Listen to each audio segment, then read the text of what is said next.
Welcome back everyone and Happy New Year! Of the several new or concept motorcycles presented at the latest and largest motorcycle show in the world, the 2024 EICMA, the one motorcycle that called my attention was the BMW F450 GS, a small adventure motorcycle concept with an interesting, maybe never done before in that configuration, parallel twin motor. If you're watching this video, you probably already heard about this bike. You already seen the videos of the main motor journalists and YouTubers talking about it. You already know what the BMW reps disclosed about it. But like me, you want to talk some more about it. You want to hear what others are thinking about this BMW concept. And maybe you are also interested in the recent emergence of other smaller but competent adventure motorcycles that are coming up. If that's the case, you came to the right video. I will offer my perspective on this motorcycle and on a few others that are part of this emerging segment. Yes, we are at the beginning of another wave in the adventure world. Look at KTM. They took their 390 adventure motorcycle, which was basically a street machine, and at this last EICMA, they introduced a concept, a more serious adventure version of this motorcycle, still based on the 390 motor, but it's a new bike. KTM calls it the next era in hardcore adventure travel. When you see these words in print format, it makes it official, right? Or you can say the writing is on the wall. Kidding aside, the reality is that we are finally here. We are entering a new era, where finally small adventure motorcycles are no longer only made with cheap components and targeting street riders or new adventure riders. The adventure motorcycle industry has been shifting, as it should. For example, look at the race to the top. The large adventure motorcycles, each year they gain more power and more technology. No one to blame here but ourselves and our thirst for more power. They are all still great adventure motorcycles, but in my opinion, the focus has switched to sports touring, with a side on dirt. Nothing wrong with that. I love this kind of bike, but it seems we are at a time that we need to figure out, for the money we spend on motorcycles, what is it that we really want them to deliver. As this race to the top made the large adventure bikes more road-oriented and upscale, a crop of exciting new mid-size adventure motorcycles showed up. Today these are, in my opinion, the truer adventure motorcycles. They weigh around 500 pounds, most of them less than 500 pounds, and some of them look like, and some of them perform, better than the Dakar machines of the 80s and 90s some of them emulate. Yes, if a time travel machine grabbed a KTM A90, even this 790R here, a Desert X, look at how sexy this rally version is, or a Yamaha Tenere, any of them on this short list. If that time machine grabbed one of each of these motorcycles from dealer showroom floors of today and dropped them at the starting grid of a Paris-Dakar race of the 80s, I bet they would be competitive against the factory race machines of that time. But they are much better than those bikes overall. You can travel long distances with these bikes in comfort and then seamlessly get on the trail. If you are skilled on dirt, one of these bikes can be your go-to motorcycle for anything, for commuting, for on-road travel, or for any kind of dirt fun. But not everyone is an expert rider. I'm on this camp. I like to ride somewhat fast on dirt roads, but when it comes to technical terrain, I prefer to be on a smaller motorcycle. So I'm glad to see this other race going on for 400 pounds adventure machines. Up until recently, small adventure motorcycles were basically adventure-styled motorcycles. They were street machine targeting entry-level adventure riders, not meant for aggressive off-road riding. A few of them have been receiving upgrades, like the CB500X here.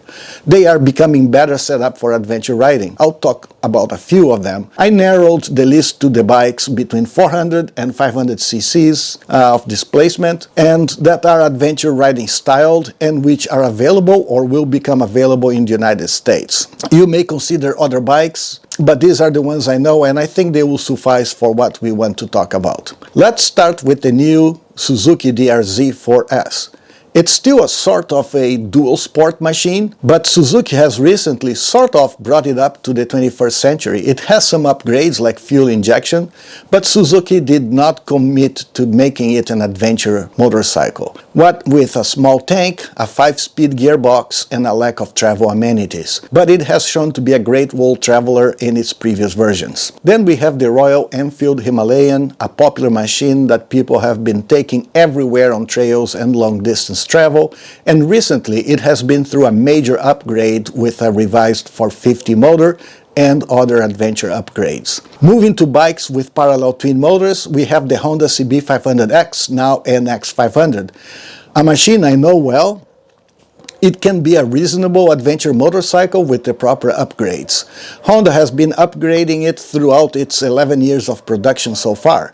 I think improvements will continue, but likely Honda will never make it into a hardcore adventure travel machine because, well, they have the Transalp. The good thing is that there are off-the-shelf accessories available for this motorcycle.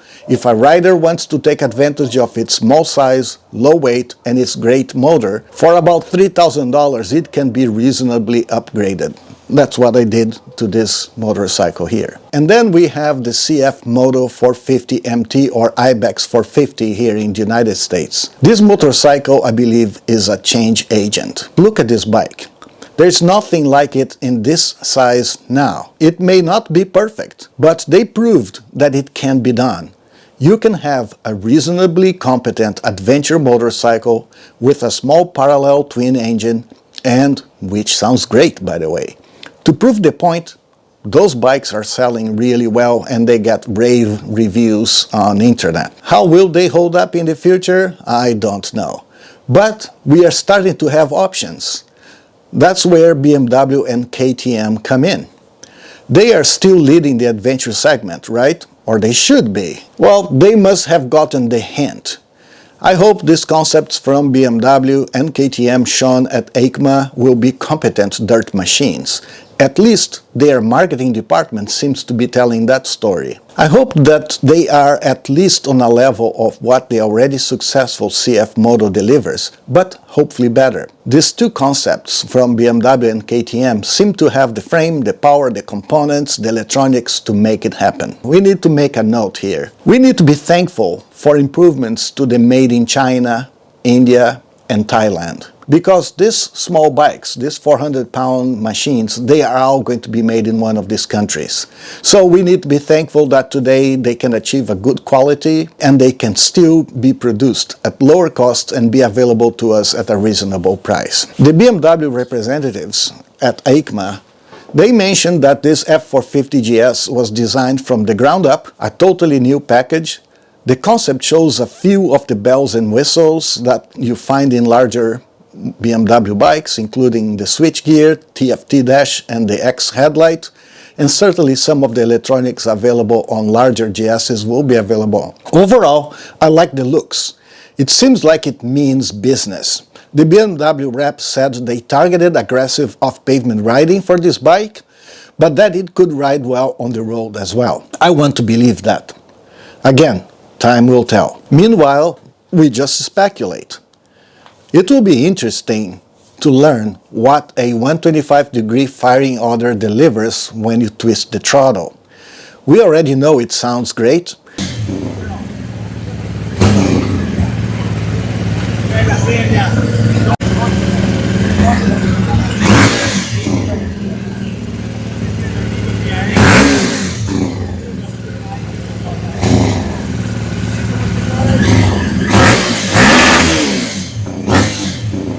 And the reps also mentioned a great spread on its torque curve. Sounds interesting, huh? It was mentioned also by the BMW representative that the F450 GS would have the power and the weight to match the A2 license in Europe, which limits power to about 47 or 48 horsepower. And if that's the case, with a power-to-weight ratio of 0.12 horsepower per pound, it then should weigh something close to 180 kilos or about 400 pounds. If they accomplish that, it would be a beast. Well, a small beast. Let's assume it will weigh something like the NX500 or less. That would still be great. So now let's talk about price. How much will it cost?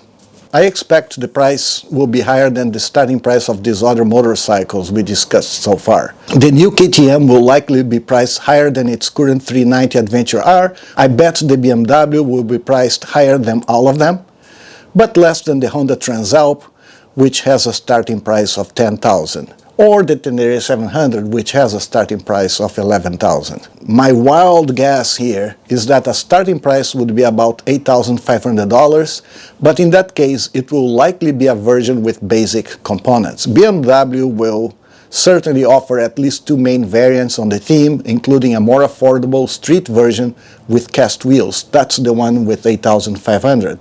And then a rally version as shown in the EICMA 2024, which will probably cost more than $9,000. Again, my estimate. The challenge here is for BMW to show that this more well-equipped version of this bike will be worth a likely higher price than all the other competitors, considering that the Transalp and the Tenere offer a lot more than this BMW would offer in terms of power and performance. Anyway, I'm glad we are entering this new era. As mentioned before, I've been on a quest for smaller adventure motorcycles with two cylinders, like this bike here, for a while. On the next video, I'll talk some more about this size of motorcycle, what I've done so far to have my own small adventure machine, what has been my go-to motorcycle for dirt rides, and my thoughts on upgrading my CB500X. One option is to get the NX500 and then have some fun shopping at the Rally Raid store to bring it up to speed.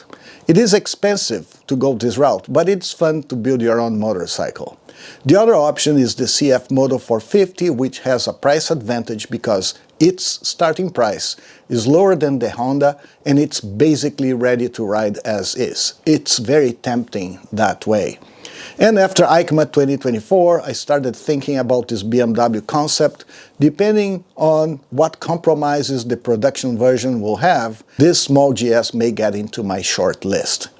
These are three interesting parallel twin motorcycles, one with a 180 degrees crank, the other, the CF Moto, with a 270 degrees firing order, and the BMW with the 125 degrees. Which one will be best? There may be other motorcycles coming up as well. There's talk about an Aprilia Touareg 450, and for people who like single-cylinder bikes, I would assume Triumph's 400cc engine could end up on a Mini Tiger someday. Anyway, so let's talk about these small adventure motorcycles on our next video. Thank you for watching this video. Meanwhile, subscribe, give it a like, and have a Happy New Year.